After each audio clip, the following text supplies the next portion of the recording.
सासरा तुझा ग बापावानी. काय सांगतात? पहिले असा शिकवा जायचा. पहिले पोरींना भाकरी शिकवायच्या. भाकरी येतात का हा पहिले प्रश्न असायचा. पाणी भरता येतं का, शेणी तापता येतं का, असा पहिले प्रश्न असायचा. आता कुठल्याही प्रकारचा प्रश्न विचारला जात नाही. पटला विषय खपला तो पोऱ्या नंतर 50-50च्या नोट्या त्या गुस्त्यान घेऊन कोणी 10,000च्या नाम आहे नेतं पोरीला गिफ्ट. आता तर नवीन तिलक सेरेमनी चालू आहे.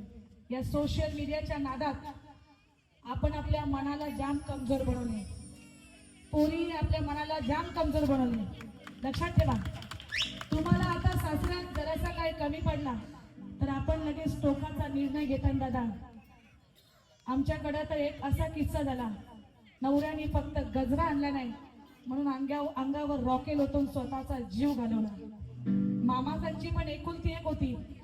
पूर्ण इकडे खानदानी पण एकुलती एकच होती. छोटासा बाळ होता. 8 महिन्याची पोर होती. 8 महिन्याची. आज ते 8 महिन्याची पोर 4थीच्या पदरात वाढतं. मुलींनी आत्महत्या करताना थोडासा तरी विचार करता. तुम्ही आयात सुद्धा आपली पोर काय करता तुम्हाला समजलं पाहिजे. आज ती सगळा मोबाईलवर सेटिंग लावत आहे. सेटिंग मुलीच लावणार असं नाही, तिच्यासोबत सेटिंग लावणारा मुलगा पण आहे.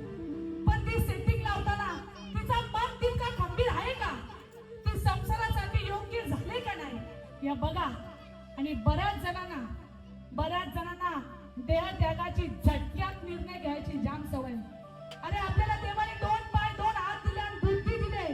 तुम्ही योग्य डिसिजन घेऊ शकता. सासऱ्यात जर काही भांडण होतं तर तुम्ही घरी येऊन 4 दिवस ना 10 दिवस ना नाही महिना भरून राहा. काय त्या लगेच जीवाची आत्महत्या करता. काय वाटायचं त्या आईला. काल पुण्याच्या पोरीने मुलीच्या समोर भास घेतला. त्या पोरीला पोरकी करून गेली. आणि तुमचा मन इतका कमजोर होत असेल तर तुम्ही लग्नच करू नका. तुमचा नसेल पटत तर तुम्ही एकट्या राहा, पण जीवाला त्यागू नका. आत्महत्या करणं हा जगातील सगळ्यात मोठा पाप आहे. आणि आपण शास्त्रात ऐकले की आत्महत्या करत असाल तर तुम्हाला नरकात सुद्धा जागा नाही. म्हणून आई की तुझी सासू आहे, सासरा तुझा बापावानी. पण फक्त मुलीनेच सुनांनीच कर्तव्य निभवायचं का. या दौऱ्यामध्ये आईसारखी तुझी सासू, त्या सासूला पण वाटलं पाहिजे की माझी सूनच माझ्या पोरीसारखीच आहे.